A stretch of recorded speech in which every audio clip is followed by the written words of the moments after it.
Hello दोस्तों, कैसे हैं आप सभी। उम्मीद करता हूँ आप सभी बहुत ही अच्छे होंगे। तो आज के इस वीडियो में हम पढ़ने वाले हैं क्लास 9 फिजिक्स का बहुत ही इंपॉर्टेंट चैप्टर जो है बल तथा गति के नियम, जिसका यह 7वां वीडियो है। तो इस वीडियो में हम पढ़ेंगे न्यूटन के गति के तीनों नियम, मतलब न्यूटन के गति के नियम हम पढ़ेंगे और बहुत ही अच्छे से समझ में आएगा। ये क्लास जो है ना, ये क्लास 9th के लिए भी और क्लास 11th के लिए भी बहुत ही इंपॉर्टेंट टॉपिक होने वाला है, न्यूटन के गति का नियम। ठीक है, तो चलिए दोस्तों अपने टॉपिक को शुरू करते हैं। तो हमें पढ़ना है भैया क्या, न्यूटन के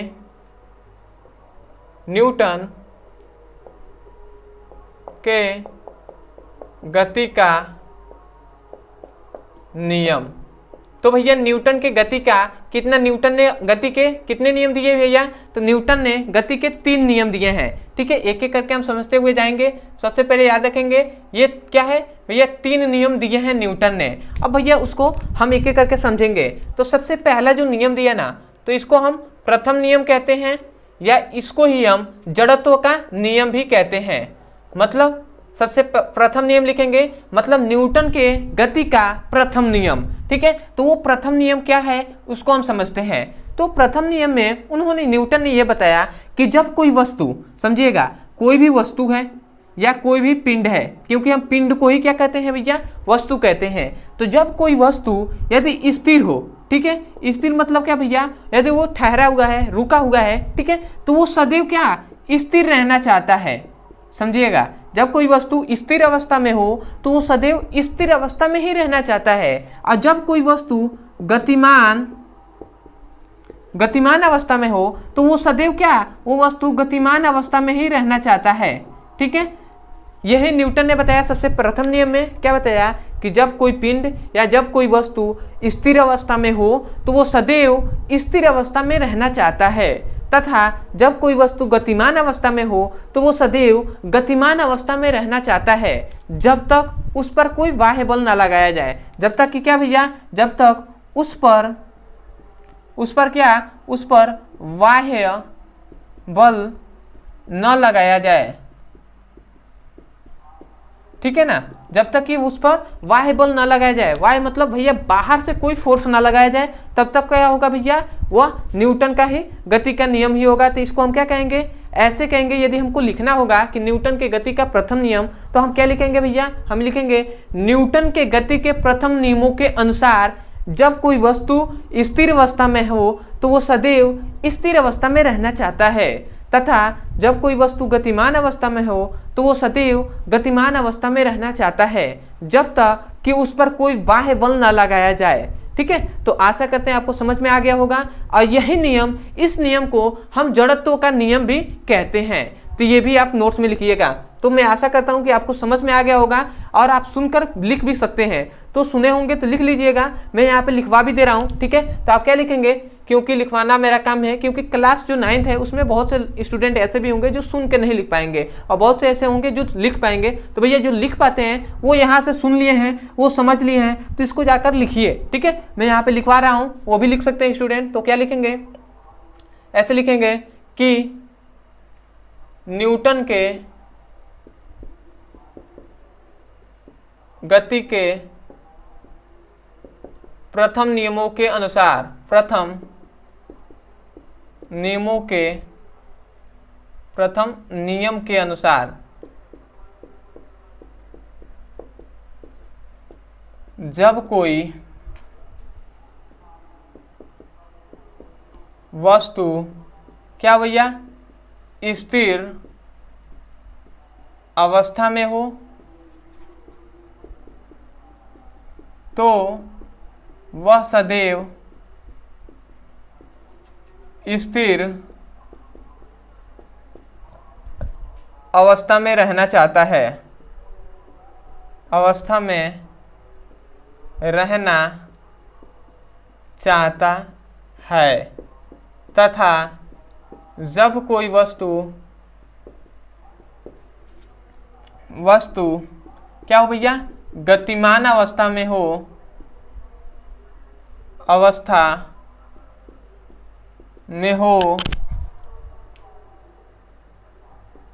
तो वह सदैव गतिमान अवस्था में रहना चाहता है, अवस्था में रहना चाहता है जब तक कि उस पर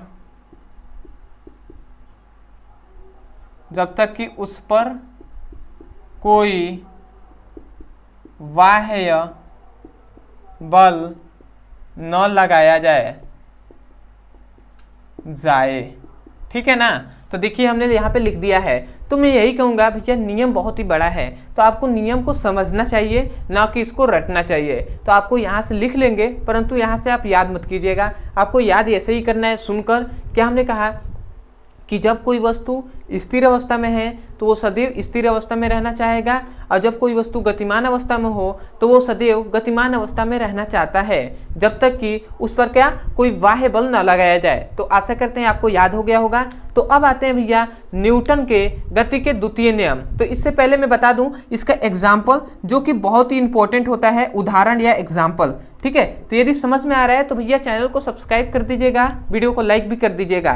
तो अब आते हैं भैया इसके एग्जाम्पल पे। तो इसका एग्जाम्पल है भैया, जब भी आप देखे होंगे कि ट्रेन में बैठे होंगे या बस में यात्रा किए होंगे या बाइक पे बैठे होंगे, तो जब क्या होता है बाइक अचानक से चलने लगती है या ट्रेन चलने लगती है तो चलते चलते रहती है, और जब अचानक से रुकती है तो हम क्या होते हैं भैया आगे की ओर झुक जाते हैं। झुकते हैं कि नहीं झुकते हैं। ठीक है। या आप देखे होंगे कि भैया जब अचानक से गाड़ी स्टार्ट होती है ना, या ट्रेन स्टार्ट होती है या आपकी बस स्टार्ट होती है, तो क्या होता है भैया पीछे की ओर झुक जाते हैं। जब अचानक से चालू हो गई तो हम पीछे की ओर झुकेंगे, और जब अचानक से रुकेगी तो हम आगे की ओर झुक जाएंगे।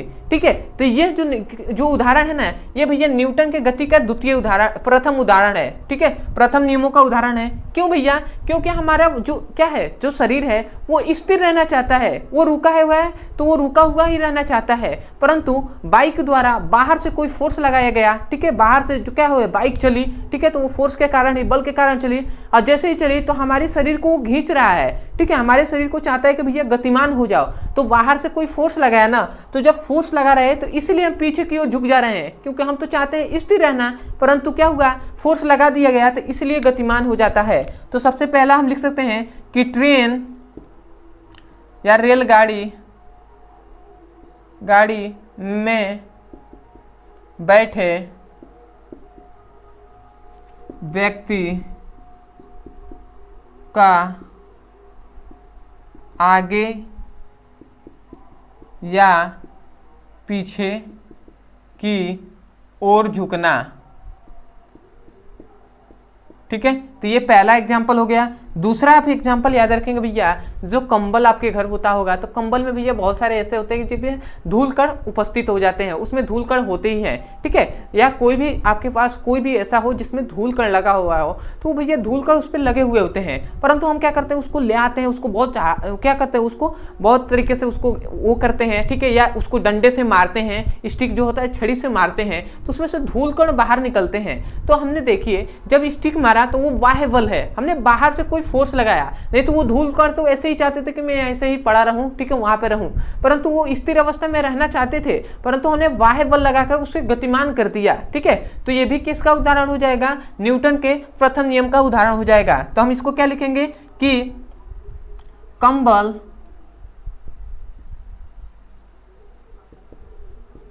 में कंबल को छड़ी से मारने पर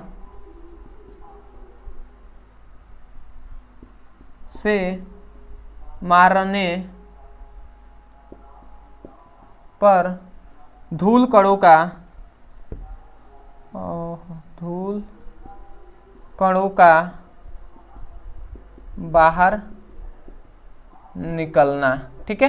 तो ये भी आपका एग्जाम्पल हो जाएगा कि कंबल को छड़ी या स्टिक से मारने पर, डंडे से मारने पर धूल कणों का बाहर निकलना। तो ये दो हमने एग्जाम्पल देख लिया न्यूटन के गति का प्रथम नियम का। तो आशा करते हैं बहुत ही अच्छे से आपको समझ में आया होगा। तो चलिए दोस्तों, सबसे पहले स्क्रीनशॉट ले लीजिए, उसके बाद दो और नियम बचे हुए हैं, उसको भी हम बहुत ही अच्छे से देख लेते हैं। ठीक है। तो आशा करते हैं दोस्तों आपने अच्छे से स्क्रीनशॉट ले लिया होगा। तो अब आते हैं भैया हम इस पे, ठीक है, कि न्यूटन के गति का द्वितीय नियम क्या है, तो उसको भी हम देख लेते हैं कि न्यूटन के गति का द्वितीय नियम किसे कहते हैं। ठीक है। तो अब हम देखते हैं दूसरा जो है द्वितीय नियम, न्यूटन के गति का द्वितीय नियम। ठीक है, तो इसको याद रखेंगे भैया। न्यूटन के द्वितीय नियम में को समझने से पहले हमें एक छोटी सी टॉपिक जानना होगा जो है संवेग। ठीक है, तो संवेग किसे कहते हैं, तो संवेग के बारे में थोड़ा सा जान लें। तो संवेग जो होता है ना, वो किसी वस्तु के द्रव्यमान, ठीक है, तथा उस वस्तु के वेग के गुणनफल के क्या होता है भैया, इक्वल होता है। तो ये संवेग का फॉर्मूला है, इसको आपको याद रखना है। तो संवेग का हम डेफिनेशन कैसे करेंगे, हम डेफिनेशन यही कहेंगे कि किसी वस्तु के द्रव्यमान तथा उस वस्तु के वेग के गुणनफल को संवेग कहते हैं। तो आशा करते हैं आपको याद हो गया होगा।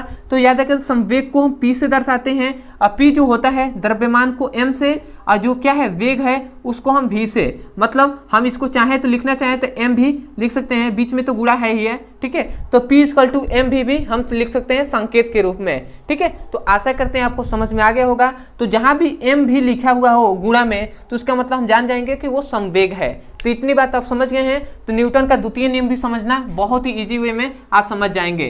तो इसमें यह बताया जाता है संवेग जो क्या है, द्वितीय नियम है न्यूटन का गति का, तो इसमें ये बताया जाता है कि कोई भी वस्तु है तो किसी वस्तु के संवेग में परिवर्तन की दर, ठीक है, किसी वस्तु के संवेग में परिवर्तन की दर जो होता है वह उसी वस्तु पर लगाए गए बल के समानुपाती होता है। ठीक है, यह बात हमें बताया गया है न्यूटन के द्वितीय नियम में, हमें ये बताया गया है। न्यूटन ने बताया, क्या बताया भैया, कि किसी भी पिंड या किसी भी वस्तु के संवेग में परिवर्तन की दर उस वस्तु पर लगाए गए बल के समानुपाती होता है। ठीक है ना, तो इसको अगर हम संकेत रूप में लिखें, सबसे पहले तो मैं इसको नियम को यहाँ पे लिख दे रहा हूँ। तो नियम आप कैसे कहेंगे, न्यूटन के गति के द्वितीय नियमों के अनुसार किसी वस्तु के संवेग में परिवर्तन की दर उस वस्तु पर लगाए गए बल के समानुपाती होता है। तो आशा करते हैं आपको याद हो गया होगा। तो मैं यहाँ पे डेफिनेशन लिख दे रहा हूँ कि नियम लिखेंगे यही कि न्यूटन के गति के द्वितीय नियमों के अनुसार, द्वितीय नियमों के अनुसार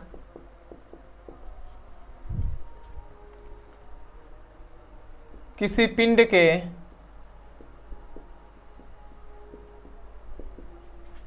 संवेग में परिवर्तन की दर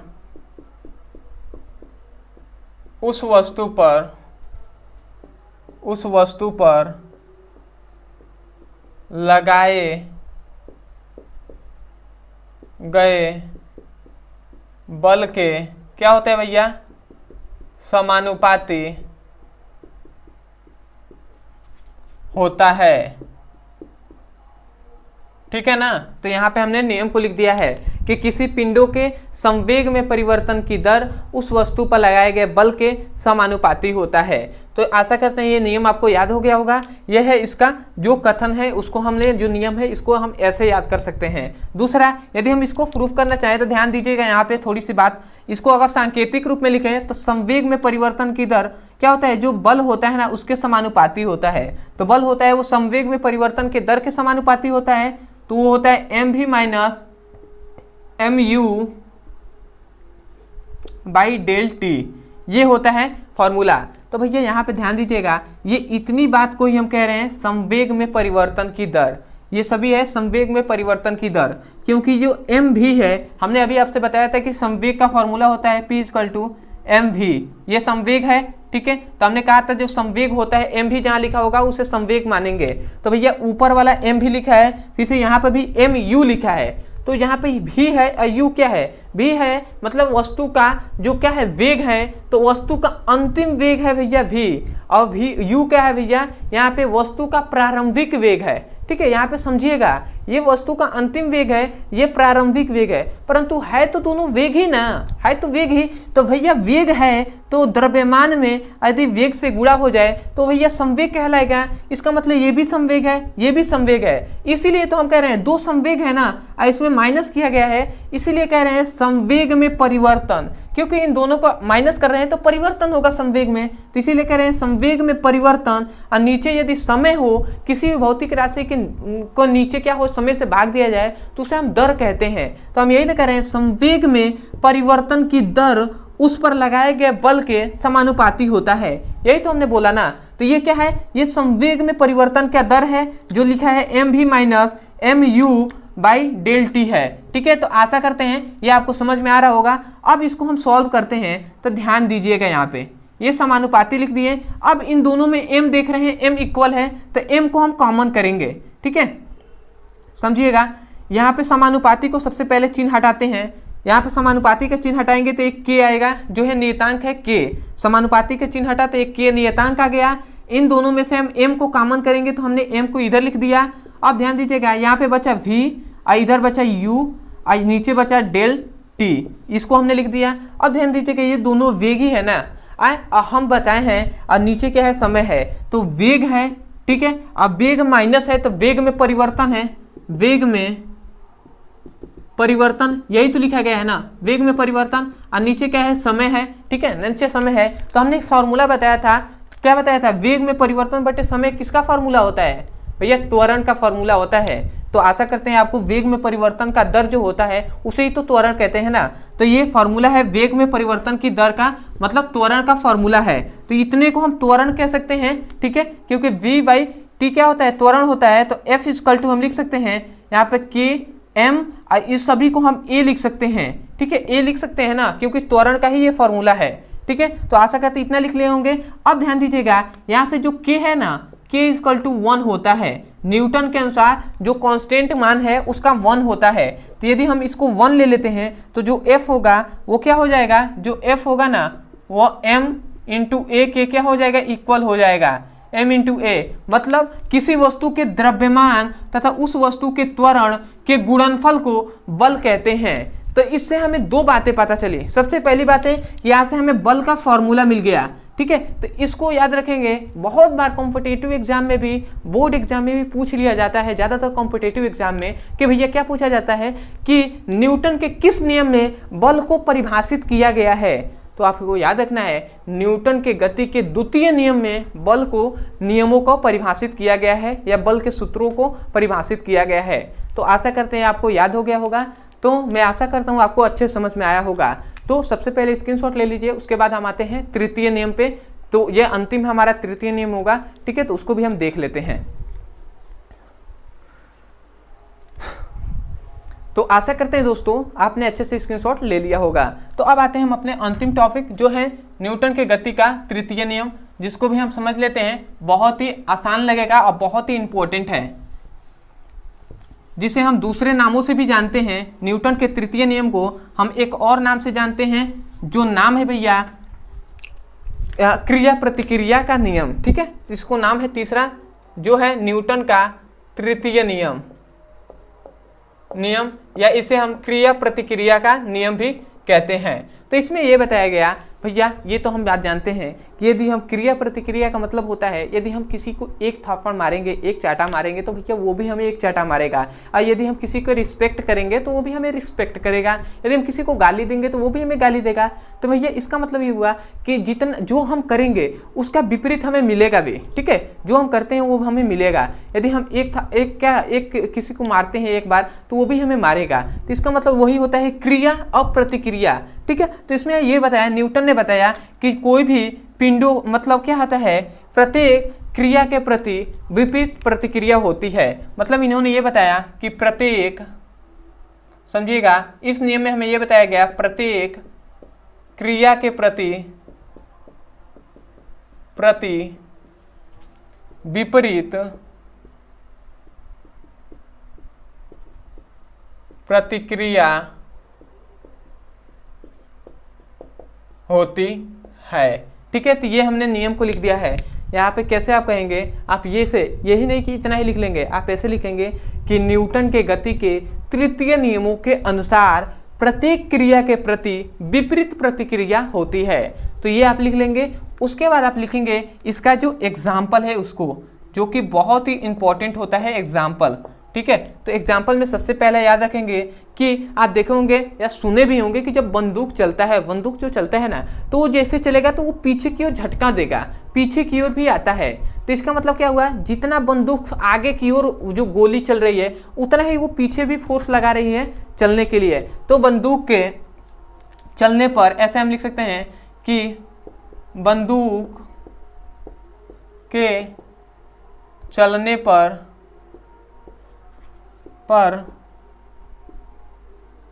बंदूक का पीछे आना,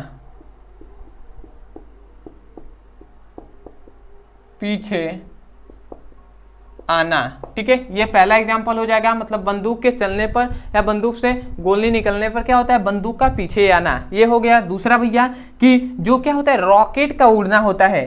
जो रॉकेट होता है ना भैया, जो रॉकेट होता है ये जब उड़ता है, ठीक है, ये जो रॉकेट है ये जब उड़ता है तो रॉकेट जितना ऊपर जाता है ना उतना ही ये नीचे फोर्स लगाता है।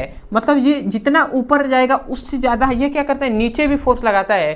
क्योंकि देखे होंगे बहुत सारे धुएं निकलते हैं तो जाते हैं धरती पे, बहुत ज़्यादा ताकत लगा के वो क्या करते हैं, नीचे फोर्स लगाते हैं। नीचे क्या करेंगे भैया, फोर्स लगाएंगे, जिसके कारण ये तेज़ी से ऊपर की ओर जाता है। ठीक है, तो यही होता है कि मतलब जो क्या होता है, हम ऐसे कह सकते हैं कि रॉकेट का उड़ना, ठीक है, रॉकेट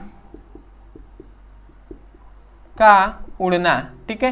रॉकेट का उड़ना भी किसका एग्जाम्पल हो जाएगा भैया, न्यूटन के गति का तृतीय नियम का। और बहुत बार ये दोनों भैया पूछे भी गए हैं कॉम्पिटिटिव एग्जाम में कि रॉकेट का उड़ना न्यूटन के किस नियम में बताया गया है या किसका एग्जाम्पल है, उदाहरण है मतलब, ठीक है ना। तो आशा करते हैं दोस्तों आपको बहुत ही अच्छे से समझ में आ गया होगा। बहुत ही मेहनत करके आपको एक एक टॉपिक बताया गया है और बार बार बताया गया है क्योंकि ऐसे आपको याद भी हो जाए। तो यदि आपको इस वीडियो से कुछ भी सीखने को मिला हो तो सबसे पहले तो आप 3 काम कीजिएगा। सबसे पहले ये चैनल को सब्सक्राइब कर दीजिएगा, ठीक है ना। और दूसरी बात कि यदि हो सके तो जितने भी आपके फ्रेंड्स हैं उनके पास वीडियो को शेयर भी कर दीजिएगा। और दूसरी बात कि जब भी आप मिलिएगा उनसे तो आप हमारे चैनल के बारे में बताइएगा, दोनों चैनल के बारे में। एक है जो ये चैनल PBC ब्रदर सर और दूसरा है हमारा मेन चैनल जो है ब्रदर सर, जिस पर यदि कोई भी टॉपिक आपको समझना है क्लास मतलब 9 से लेकर क्लास 12 तक के बीच का फिजिक्स और केमिस्ट्री का, तो उस चैनल पे जाकर आप पढ़ाई कर सकते हैं। या किसी भी क्लास का यदि आपको फिजिक्स और केमिस्ट्री का चैप्टर वाइज सीक्वेंस में एक एक करके वीडियो को देखना है तो आप हमें इस नंबर पे मैसेज करके आप हमसे अच्छे से मांग सकते हैं प्लेलिस्ट, आप वहां से जाकर अच्छे से पढ़ सकते हैं। और यदि इस चैनल पे आपको क्लास 9th का फिजिक्स और केमिस्ट्री का पढ़ना है तो इसी वीडियो के डिस्क्रिप्शन बॉक्स में आपको लिंक दिया है, उस लिंक पे क्लिक करके आप पढ़ सकते हैं। या यदि डिस्क्रिप्शन नहीं पता है तो इस नंबर पे हमें मांग सकते हैं। तो चलिए दोस्तों आज के लिए इतना ही, मिलते हैं अगले वीडियो में, तब तक के लिए धन्यवाद। जय हिंद, जय भारत।